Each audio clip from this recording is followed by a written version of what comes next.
그다음에 보전 처분의 요건은 피보전 권리와 보전의 필요성이 있어야 된다. 아까 그랬죠. 피보전 권리와 보전의 필요성. 용어 구사 알겠죠? 피보전 권리는 내가 돈 받을 게 있는데 내 채무자의 재산이 흩어질 것 같다의 보전의 필요성이죠. 아까 보전의 필요성 할 때 원칙적으로 연대 채무자 인적 담보 있는 것은 고려할 필요는 없다는 거죠.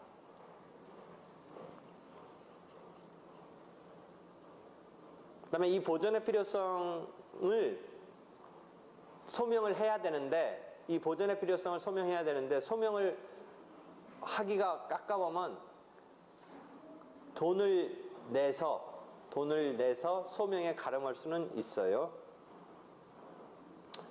이때 아까 담보를 제공한다 라는 거와는 틀린 거예요. 담보를 제공하는 거는 이 지금 소명을 할 만한 게 마땅한 게 그조차도 못하겠으니까 돈으로 소명에 가름해서 나중에 아니면 이제 몰수당하고 이럴 상황으로 돈을 내는 거고, 아까 보전 신청을 하면서 발령될 때 담보를 제공해야 되는 것은 자기 신청이 적절하지 못했으면 나중에 손해배상 쪽으로 그걸 담보를 제공하는 의미에서 이제 공탁을 하는 건데, 그 공탁조차도 지급 위탁을 한 증권을 내서 500만 원이면 500만 원 담보 제공해야 되는 것을 한 7만 원짜리 증권 사가지고 담보 제공한다. 그런 거예요. 좀 이따 나올 거예요. 이 보전의 필요성의 소명, 요 설명까지 했고요. 가압류의 피보전 권리는 아까 금전채권을 전제로 해서 금전채권이나 금전으로 환산할 수 있는 채권이 피보전 권리가 되는 거죠.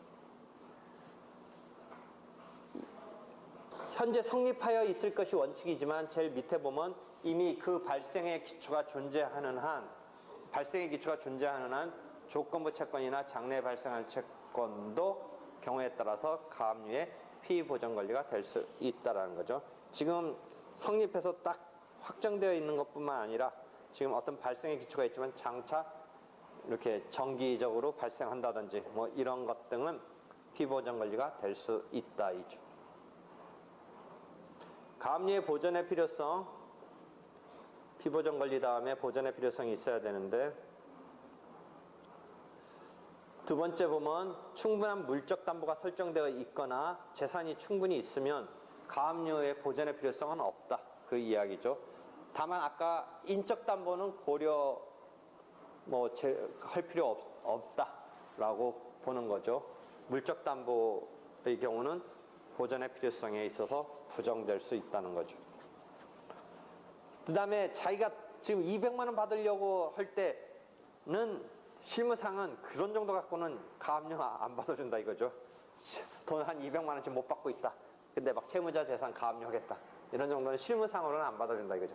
보전의 필요성에 있어서 200만 원 정도 갖고는 안 받아준다 그런 거죠. 그 다음에 세 번째, 이미 확정된 판결을 갖고 있을 때는 보전의 필요성이 원칙적으로 없다예요. 그게 무슨 말이에요? 이미 확정된 판결이 있을 때는 집행 들어가 버리면 돼요. 그냥 그걸로 본 집행을 가면 되잖아요. 이미 확정된 집행 권한이 있으니까 급하면 빨리 집행을 실시하면 되잖아요. 그러니까 무슨 가압류를 굳이 보전 필요성 없다라는 거죠. 그러니까 이미 자기 지금 돈 받을 채권에 대해서 확정 판결이 있을 때는, 아까 그러니까 보전 처분의 의의는 뭐예요? 본안소송 제기 전이나 본안소송 도중인데 확정 판결까지 있을 때는 집행해버리면 되죠. 만약 지금 빨리 시급히. 그 다음에 가처분의 경우 피보전 권리는 금전채권이 아니라 특정물에 관한 이행청구권이라는 거죠. 보전의 필요성, 현상이 바뀌면 당사자가 권리를 실행하지 못하거나 이를 실행하는 것이 매우 곤란한 염려가 있을 경우 조문 300조 1항을 보면 나와요. 그래서 점유를 이전을 금지한다든지 처분을 금지한다든지 이런 거죠. 가압류 경우는 그 자기 청구 채권은 금전 채권이고 그 가압류 걸려는 대상은 이제 여러 가지 있을 수 있는데 보니까 부동산이 53.5%가 넘네요. 부동산에 대한 가압류가, 그러니까 부동산에 대한 가압류는 타격이 실제는, 잘 보세요. 저번 때 언뜻 얘기했는데 동산의 경우는 그 심정적인 타격은 커요. 채무자한테. 자기 막 쓰던 물건 안방 들어와서 막 이런 개념을 생각해 보세요. 근데 부동산은 물건이긴 물건인데 약간 이게 등기부에 막 올라가고 이런 거니까 그 눈앞에서 아른거리는 건 없어요. 그렇지만 값어치로는 크죠. 그러니까 그게 뭐냐면, 뭐하고 작동하냐면, 보전의 필요성이, 자기가 보전의 필요성이 센 거는 동산 집행에서는 그게 좀 이 타격이 크니까 보전의 필요성이 좀 높아야 돼요.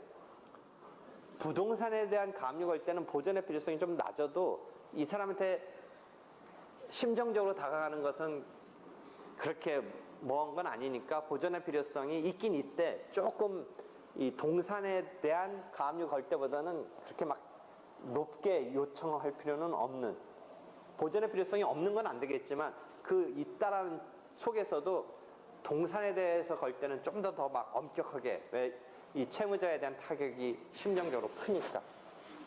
만약 동산에 대해서 걸겠다고 했을 때의 그 보전의 필요성의 느낌과 부동산에 대해서 걸 때의 보전의 필요성의 느낌은 조금 틀리다, 그 얘기를 하려는 거예요. 자동차도 꽤 있네요. 6% 정도. 그 다음에 채권에 대해서 가압류 거는 게 한 36% 정도 있네. 이런 정도 비율이네.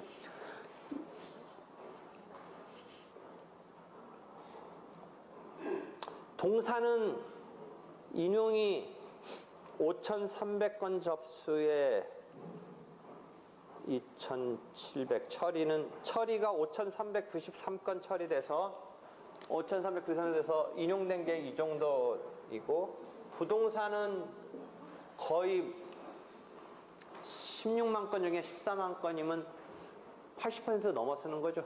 인용되는 게, 받아주는 게. 그러네. 동산은 그 정도는 아니네. 동산은 50% 정도밖에 인용 안 되네. 동산의 경우는.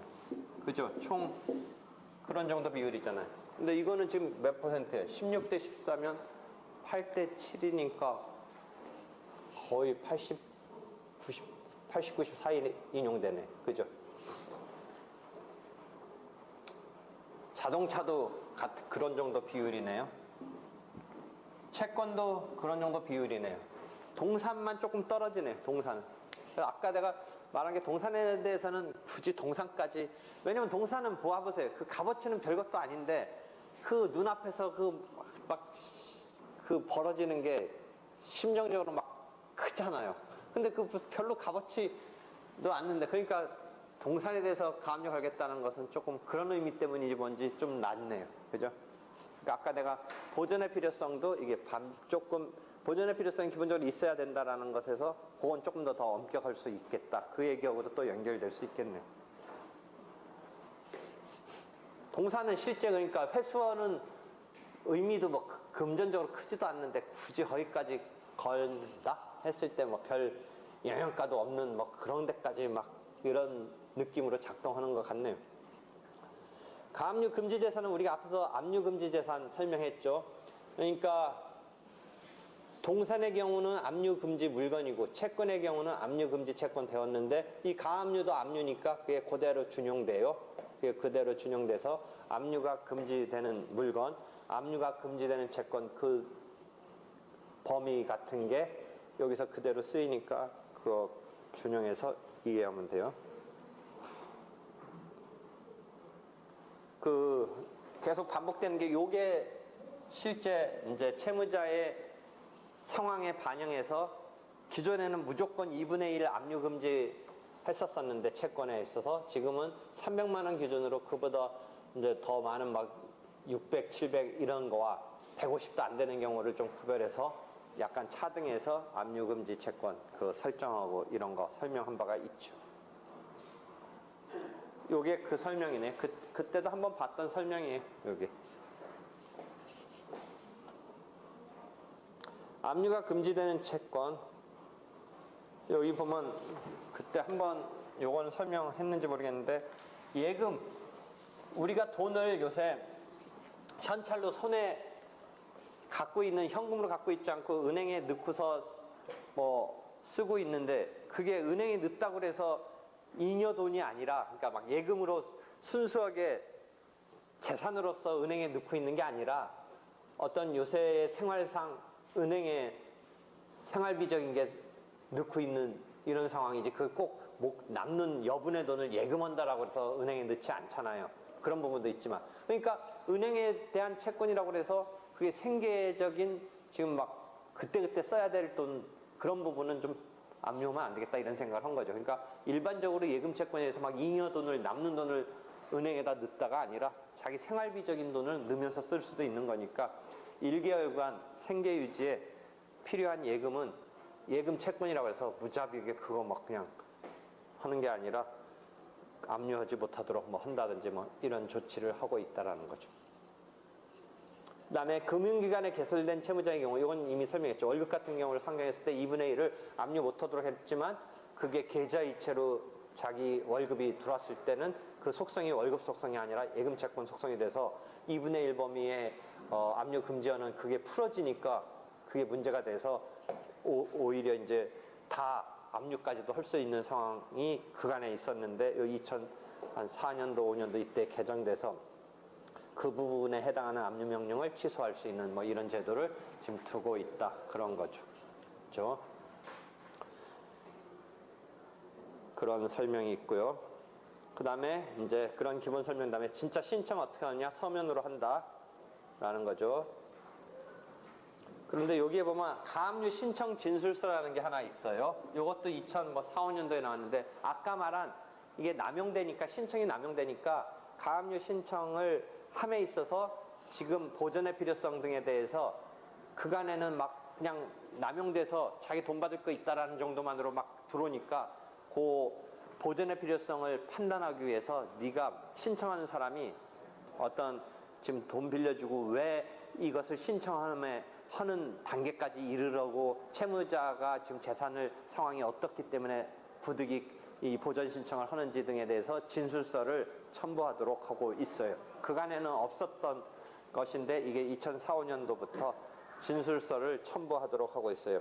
그래서 진술서를 첨부하지 않거나 고의로 진술사항을 누락하거나 허위로 진술한 내용이 발견되면 특별한 사정이 없는 한 신청을 기각할 수 있는 이런 조문에 있는 제도는 아니고 2004년 뭐 이때쯤에 남용을 좀 규제하기 위해서 예규로서 마련하고 있는 실무상 제도예요.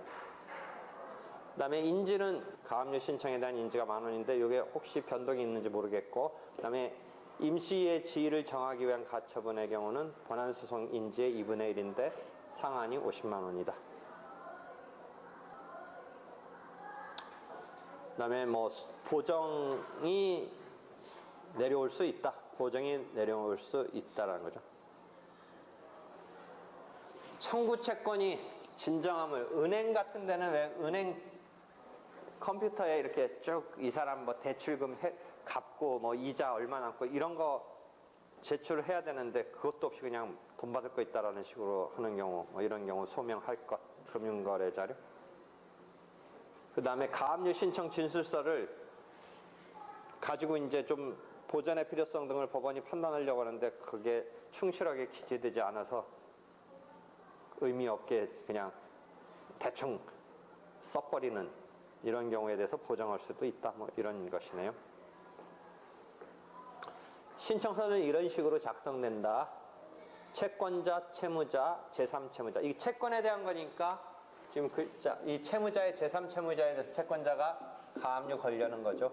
가압류 걸려는 거. 아마 이 채무자가 이 제3채무자한테 임차인으로서 보증금에 대해서 거는 거예요. 그러니까 제3채무자가 이 채무자한테 보증금 받고 임대를 한 것 같아요. 그래서 채무자가 임차인이고 제3채무자가 임대인인데 그 임대차 보증금에 대해서 이 사람 채권자가 받을 권리가 5천만 원인데 그 보증금에 대해서 가압류를 거는 것이네요.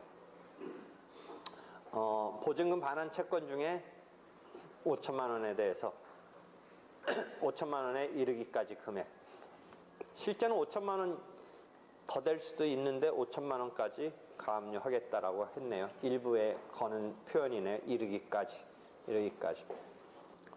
이러한 가압류 신청 진술서를 내야 된다라는 거예요. 근데 이렇게 좀 써가지고 상황을 좀 파악하도록 이렇게 해서 진짜 네가 이거 가압류 신청함에 있어서 왜 보전 필요성 등이 어떻게 되는지 등을 좀 파악하기 위해서 진술서를 받고 있는데 체크 형식이라든지 뭐 내용을 쓰도록 했는데 이게 이렇게 의미 있게 기재되지 않는 경우도 있다. 심지어 보면 막 여기 막 이거 뭐냐 파일로 제공되니까 지워 그러니까 삭제하고서 막 제출던데 삭제하고 자기가 쓰고 싶은 내용이 없었나. 신청의 효과로서 중복된 소지의 금지 등이 여기 소송처럼 발생한다. 그 다음에 시효 중단의 효과가 발생한다. 보전 처분의 집행보전의 효력이 존속하는 동안은 시효 중단의 효과는 계속된다. 이런 등등이죠.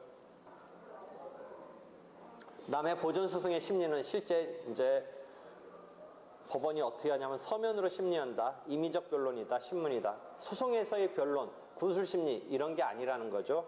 그렇죠? 그 다음에 채무자는 등장하지를 않는 거죠. 왜냐면 밀행성이니까.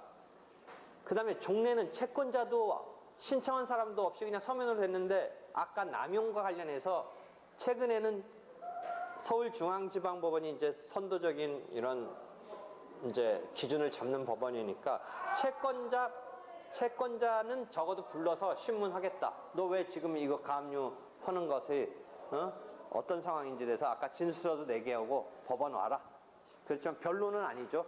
그러니까 채권자 채무자 불러놓고 하는 변론은 아니고 신문하는 것을 이제 기준 여기 서울중앙지방법원이 기준으로서 2002개 한 6년도부터인가 이것도 4, 5년, 6년 그때부터 이런 식으로 그러니까 원래는 임의적 변론이고 신문을 할 때는 신문으로 한다라 했는데 종례는 서면으로만 신청하고 법원이 3분 만에 읽고서 발령을 해버린 거예요. 근데 그게 남용적으로 이제 문제가 되니까 조금 더 이제 차근차근 한다라는 취지에서 신청할 때 진술서를 제출시키고 그 진술서를 기반으로 이 채권자를 신문하는 거예요.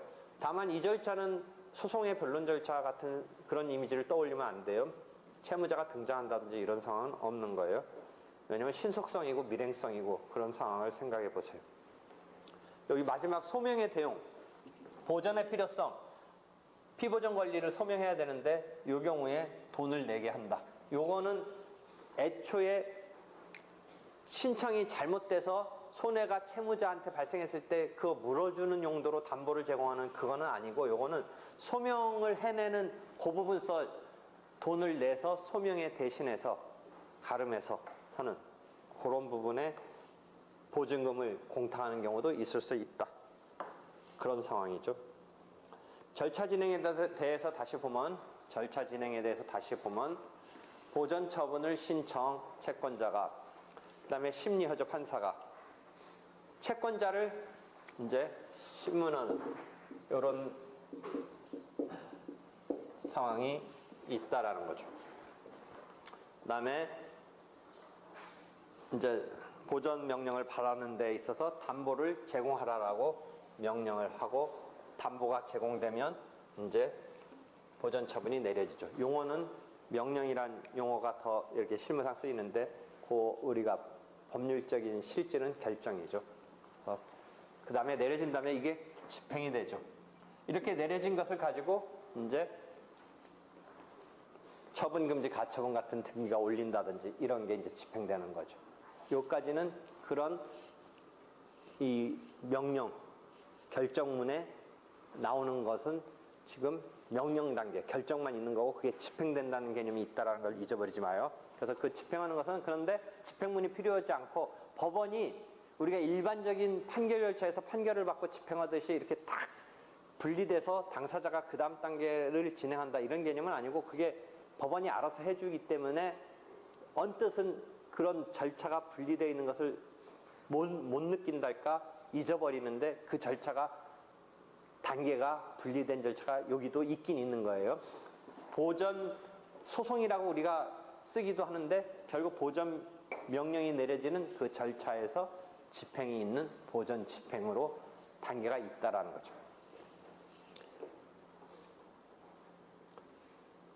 그 다음에 그래서 여러분이 못 느끼는 거는 법원이 집행기관이 되는 보전 처분은 그 신청 자체가 동시에 집행까지도 신청한 것으로 병합돼서 실무상 그렇게 되고 있다. 그래서 별도의 집행 신청이 없이 보전 명령이 발령된과 동시에 법원이 집행을 착수하니까 당사자 입장에서는 그게 이렇게 단계가 있다. 이런 것을 여러분이 생각 못할 수도 있는데 개념상은 있는 거다. 개념상은 있는 거다. 지금 왼쪽에 다시 주의적으로 써놨죠. 보전처분은 보전명령의 신청의 당부를 판단하는 재판에 관한 절차와 발령된 보전명령의 정본을 집행권으로 하여서 그 내용을 실현하는 집행의 두 가지 절차로 나뉘다. 집행문이 필요하지 않다. 다만 아까 당사자가 틀려졌을 때는 승계 집행문은 첨부되어야 되는 거죠. 동일한 그 채권자 채무자 사이에서의 집행은 집행문조차 필요하지 않다. 신속성 등과 관련해서 그 이야기죠. 다시 또 이렇게 해서 분리해서 좀 보면 사건을 심리해서 담보금액을 결정해서 그럼 담보금액이 어떻게 정해지느냐. 그 다음에 이 담보금액의 실제 납부는 어떻게 되느냐. 아까 증권으로 하니까 실제 한 500만 원을 담보로 손해배상의 의미에서 걸어야 된다 할 때 그게 10만 원 내외 이런 증권을 사서 다만 그 증권은 뭐예요? 그 증권회사가 그렇게 한 이상은 나중에 10만 원 찾는 건 아니죠. 이 사건 그냥 아무 일 없이 끝나면 어떻게 해요? 돈으로 500만 원 냈을 때는 아무 일도 없이 끝나서 이 신청이 적절하지 못해서 나중에 손해가 발생하고 해서 물어줄 때 500만 원에서 이제 거기서 손해를 담보하고 있는 이 개념에서 자기가 이렇게 걸어놓고 본소송에서 이겨서 집행으로 이제 가야 되는 그런 식으로 큰 이 상황이 문제되지 않고 흘러가면 만약에 돈으로 걸었을 때는 어떻게 하면 돼요? 그 담보를 찾아오는 거죠. 그런 개념인지 알겠어요? 그러니까 손해가 발생하지 않고 자기 말이 맞아서 가압류 걸 때의 말이 맞아서 본소송에서 이기고 이제 본집행을 한다면 그 걸어놓은 것에 대해서 채무자가 뭐라고 할 상황은 없다면 나중에 담보를 제공한 것을 자기가 돌려받는 거예요. 500만 원. 그런데 증권으로 끊었을 때는 당장 목돈은 안 내지만 그거는 증권회사가 그냥 먹고 끝나는 거죠. 내가 그 증권회사가 그 담보 보증해줬다가 다 무사하다고 돌려주면 보증증권회사는 뭘로 장사하는 거예요. 근데 그 보증증권회사가 서울보증증권이라고 독식을 하고 있는 거예요. 법원 관계 이 공탁